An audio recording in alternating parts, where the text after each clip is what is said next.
श्री स्वामी समर्थ. नमस्कार मित्र हो, स्वामी कृपा या यूट्यूब चॅनलमध्ये तुमचं स्वागत आहे. आज मी तुम्हाला या व्हिडिओमध्ये गुरुवारी करायचे उपाय सांगणार आहे, तर हा व्हिडिओ शेवटपर्यंत नक्की पहा. गुरुवारच्या दिवशी तुम्ही जर ही कामं केल्यास तुमची प्रगती होण्यास कोणीही थांबवू शकत नाही. तुमची रात्रंदिवस प्रगती होत जाईल. कुटुंबात खूप अडचणी आहेत, खूप त्रास आहे, काम पूर्ण होत नाही किंवा जे काम आपण सुरू करू त्याच्यामध्ये खूप अडथळे निर्माण होतात, प्रगती होत नाही किंवा नवरा बायकोची सतत भांडणे होत राहतात, घरातील मुले ऐकत नाहीत किंवा अभ्यास करत नाहीत, हट्टीपणा करतात, अशा खूप साऱ्या समस्या आहेत. घरामध्ये बरकत नाही किंवा पतीची प्रगती होत नाही, त्याला त्याच्या कामांमध्ये यश मिळत नाही. तसेच काही जणांना संतान सुख प्राप्त होत नाही. कितीही प्रयत्न केले, कितीही उपाय केले तरीसुद्धा संतान सुख प्राप्त होत नाही. किंवा काही जणांच्या डोक्यावरती खूप कर्ज आहे, ते कर्ज काही केल्या फिटत नाही. घरात पैसा टिकत नाही, घरात सुख समृद्धी नांदत नाही, घरात सकारात्मकता जाणवत नाही, घरामध्ये सतत नकारात्मकता जाणवते, अव्यवस्था जाणवते, आपल्या घरात आपल्याला थांबू वाटत नाही, सतत भांडण कलह कटकट होत राहते. अशा अनेक समस्या असतात. बरेच वेळा असं होतं की घरातील सततच्या भांडण आणि कलहामुळे घरात असे दूषित वातावरण तयार होते की आपल्याला पूजा, नामस्मरण, अनुष्ठान, व्रतवैकल्य आपल्याला करण्याची जरी इच्छा सुद्धा असेल तरी होत नाही. किंवा असं वाटतं की आपण एवढी पूजा करतो तरी सुद्धा आपल्या घरात भांडण कलह निर्माण होतात. त्यामुळे एक नकारात्मकता आपल्या मनात निर्माण होते. या सगळ्या अडचणींवर मात करण्यासाठी मी तुम्हाला अतिशय साधे, सोपे आणि अचूक असे उपाय सांगणार आहे. यासाठी तुम्हाला कोणताही पूजापाठ, व्रतवैकल्य किंवा अनुष्ठान करण्याची गरज नाही. तर हा व्हिडिओ शेवटपर्यंत नक्की पहा. व्हिडिओ आवडला असेल तर कमेंटमध्ये श्री स्वामी समर्थ नक्की लिहा आणि व्हिडिओला लाईक करा. तसेच चॅनेलवर जर नवीन असाल तर चॅनलला सबस्क्राईब नक्की करा. आता मी तुम्हाला ज्या सेवा उपाय सांगणार आहे त्या तुम्हाला गुरुवारी करायचे आहेत. हे उपाय केल्यामुळे आपल्या कुंडलीतील गुरुग्रह हा मजबूत होतो. बृहस्पती देवाचा गुरुवार हा वार असतो. त्यामुळे गुरुवारी केलेले जे उपाय असतात त्याच्यामुळे आपल्या सर्व मनोकामना या पूर्ण होतात. ज्या अडचणींचा आपण सध्या सामना करत आहोत त्या अडचणी हळूहळू दूर होतात. भाग्याची साथ आपल्याला मिळू लागते. तसेच नवरा किंवा मुलं आपलं सर्व ऐकू लागतात. ज्या महिलांना संतान सुख नाही त्या महिलांना संतान सुख मिळते. घरातील महिलेने जर हे उपाय केले तर घरात आनंदमय वातावरण निर्माण होते, घरात सुख समृद्धी निर्माण होते, घरात वातावरण हे सकारात्मक बनते, घरामध्ये मानसिक कामाला यश मिळते. तुमचे जे काम आहे ते त्यामध्ये यश मिळते. कारण कोणत्याही घराचा पाया, कोणत्याही घराची मजबूतीकरण ह्या घरातील महिला असतात. जर घरातील महिला या सकारात्मक विचाराच्या असतील त्या घराची प्रगती होते आणि कोणतेही काम जेव्हा महिला करतात तेव्हा त्याचा फायदा हा पूर्ण कुटुंबाला होतो. कोणत्याही महिलेला किंवा कोणत्याही घरातील सदस्याला असे वाटत नाही की आपल्या घराचं हे वाईट व्हावं. प्रत्येक घरातील महिला घरातील प्रगतीसाठी रात्रंदिवस झटत असतात. आपल्या घराची प्रगती कशी होईल याचाच विचार घरातील महिलेच्या मनात असतो. आता आपण उपाय पाहूया. पहिला उपाय तुम्हाला करायचा आहे. यासाठी तुम्हाला 1 वाटीभर तांदूळ घ्यायचे आहेत.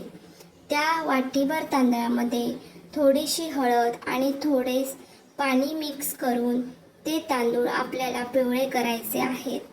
आणि हे वाटीभर तांदूळ तुम्हाला तुमच्या घराच्या आसपास किंवा घराजवळ जिथे पक्षी येतात तिथे तुम्हाला हे तांदूळ ठेवायचे आहेत. गुरुवारी सकाळी हा उपाय तुम्हाला करायचा आहे. यामुळे काय होते तर जे काही पक्षी असतात ते पक्षी हे पिवळे तांदूळ खातात आणि आपल्याकडून नकळतपणे गुरुवारच्या दिवशी अन्नदान हे होते. त्यामुळे आपल्या कुंडलीतील गुरुग्रह हा मजबूत होतो. गुरुग्रह बृहस्पती देव आपल्यावर प्रसन्न होतात आणि यामुळे आपल्या आयुष्यात, आपल्या जीवनात ज्या काही समस्या आहेत त्या हळूहळू आपल्या कमी होत असल्याचं जाणवतील. दुसरा उपाय हा आहे की गुरुवारच्या दिवशी तुम्ही तुमच्या जेवणामध्ये पिवळ्या पदार्थांचा समावेश करायचा आहे. जसे की हरभऱ्याची डाळ असेल त्याच्यापासून जी काही भाजी बनवायची आहे ती आपण बनवायचे, किंवा पिवळ्या रंगाची केळी असतील तर गुरुवारच्या दिवशी आपण जास्तीत जास्त करून पिवळ्या रंगाच्या पदार्थाचे सेवन हे करायचे आहे. या उपायाने देखील आपला गुरुग्रह मजबूत होतो. ज्योतिषशास्त्रानुसार हे सिद्ध असे उपाय आहेत, कारण प्रत्येक दिवसाचं वेगळं असं महत्त्व आहे. प्रत्येक दिवस हा प्रत्येक ग्रहाला समर्पित आहे. तसेच गुरुवार हा गुरुग्रहाला समर्पित आहे. त्यामुळे गुरुवारी हे उपाय केल्याने आपल्या कुंडलीतील गुरुग्रह मजबूत होतो आणि आपल्याला कोणत्याही प्रकारच्या अडचणी या येत नाहीत. गुरुवारी केलेले उपाय हे पूर्णत्वात जातात. त्याच्यामध्ये कोणताही अडथळा येत नाही. आता तिसरा उपाय हा आहे की तुम्हाला थोडंसं गव्हाचं पीठ घ्यायचं आहे आणि थोडं बेसन पीठ. गव्हाचं पीठ जास्त घ्यायचं आहे आणि बेसन पीठ हे चमचाभर घेतलं तरी चालेल. त्याच्यामध्ये तुम्हाला थोडी हळद मिक्स करायची आहे आणि हे पीठ चांगले मळून तुम्हाला त्याचा एक गोळा बनवायचा आहे. आणि आपण पुरणपोळी करतो त्या पद्धतीने त्या गोळ्यामध्ये थोडासा गूळ आणि हरभरा डाळ घालायची आहे आणि हा गोळा तुम्ही गाईला घालायचा आहे. यामुळे आपल्याला गोमातेचा आशीर्वाद मिळतो. तुम्हाला तर माहीतच आहे की गाईच्या पोटात 33 कोटी देवांचा वास असतो. त्यामुळे गुरुवारी जर तुम्ही गाईला हे पीठ खाऊ घातले तर त्यांचे खूपच असे पुण्य फळ आपल्याला मिळते. हळूहळू आपली प्रगती होत जाते. आपल्या लक्षात सुद्धा येत नाही की आपल्यात आता चांगले बदल घडू लागले आहेत. जर का विवाह होण्यास अडथळा निर्माण होत आहे त्यांच्या विवाह या उपायाने लवकरात लवकर होईल. विवाहाचा योग लवकर येईल.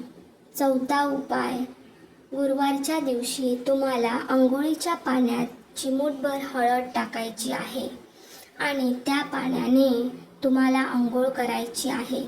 तसेच घरातील ज्या ज्येष्ठ व्यक्ती असतील किंवा ज्यांना तुम्ही गुरु मानता त्यांना गुरुवारच्या दिवशी तुम्हाला नमस्कार करायचा आहे. त्यांचे आशीर्वाद घ्यायचे आहेत. त्यामुळे आपला गुरुग्रह हा बळवंत होतो. तसेच गुरुवारच्या दिवशी केस हे कधीच धुवायचे नाहीत. गुरुवारच्या दिवशी केस धुतल्याने गुरुग्रह हा कमजोर होतो. त्यामुळे गुरुवारच्या दिवशी कधी केस धुवू नये. पाचवा उपाय गुरुवारच्या दिवशी तुम्हाला एक तांब्याभर पाण्यात थोडं कच्चं दूध मिक्स करून ते तुळशीला अर्पण करायचं आहे. तसेच थोडी हळदसुद्धा अर्पण करायची आहे. भगवान विष्णू आणि माता लक्ष्मी तुमच्यावर प्रसन्न होईल. भगवान विष्णू आणि माता लक्ष्मीचा आशीर्वाद तुमच्यावर कायम राहील. तसेच गुरुवारच्या दिवशी तुम्ही सूर्याला जेव्हा अर्घ्य देता तेव्हा त्या पाण्यामध्ये तुम्हाला थोडीशी हळद आणि थोडा गूळ मिक्स करायचा आहे आणि या पाण्याने तुम्हाला सूर्यदेवाला अर्घ्य करायचे आहे. यामुळे सूर्यदेव हे प्रसन्न होतात आणि तुम्हाला चांगले आरोग्य हे मिळते. तसेच गुरुवारच्या दिवशी तुम्हाला केळीच्या झाडाचीही पूजा करायची आहे.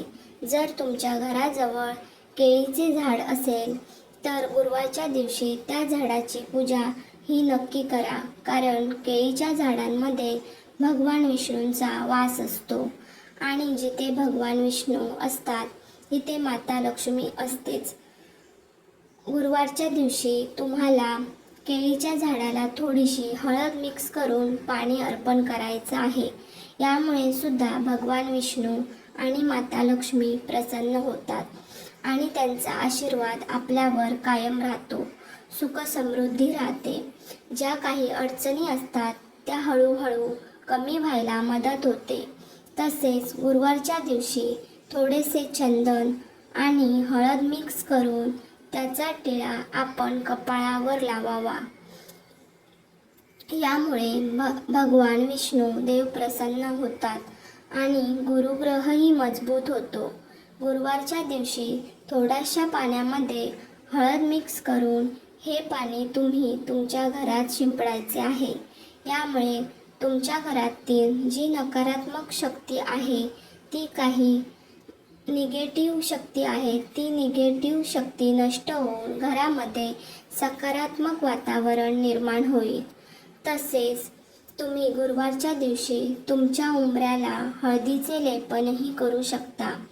ते लेपन करण्यासाठी तुम्ही गोमूत्र आणि हळद मिक्स करून उंबरठ्यावर हळदीचे लेपन करायचं आहे. त्यामुळे देखील लक्ष्मी माता प्रसन्न होते आणि आपल्या घरात सुख समृद्धी येते. मी सांगितलेल्या उपायांपैकी तुम्हाला जे शक्य आहे ते उपाय तुम्ही गुरुवारच्या दिवशी नक्की करा. सर्वच उपाय केले पाहिजेत असं काही नाही. जे तुम्हाला शक्य आहे तो उपाय तुम्ही गुरुवारच्या दिवशी करा. सर्वात महत्त्वाचं म्हणजे वरील उपाय याचा कोणताही उपाय आपण केला तर आपल्याला पुण्यफळाची प्राप्ती होते. तसे तर सर्वच उपाय केल्यामुळे आपल्याला पुण्याची प्राप्ती होते. आपल्या सर्व अडचणी दूर होतात. तरीसुद्धा सगळ्यात पहिला जो उपाय सांगितलेला आहे, पिवळा तांदूळ घेऊन पक्ष्यांना खाऊ घालणे, यामुळे मुख्य जीवांना खाऊ घालण्याचे पुण्य तुमच्या पदरात पडेल आणि तुमच्या घरातील सर्व समस्या, ज्या काही अडचणी आहेत त्या हळूहळू नक्की दूर होतील. घराची प्रगती होईल, घरात सुख समृद्धी येईल, मुलांची प्रगती होईल, तुमच्या पतीची सुद्धा प्रगती होईल. या सेवा महिलांनी केल्या तर चांगलेच आहे, पण जर पुरुषांनी केल्या तरी सुद्धा काहीही हरकत नाही. तुम्हाला जर ही माहिती आवडली असेल तर व्हिडिओला लाईक, शेअर, सबस्क्राईब नक्की करा आणि व्हिडिओ पूर्ण पाहिल्याबद्दल तुमचे सर्वांचे मनापासून धन्यवाद.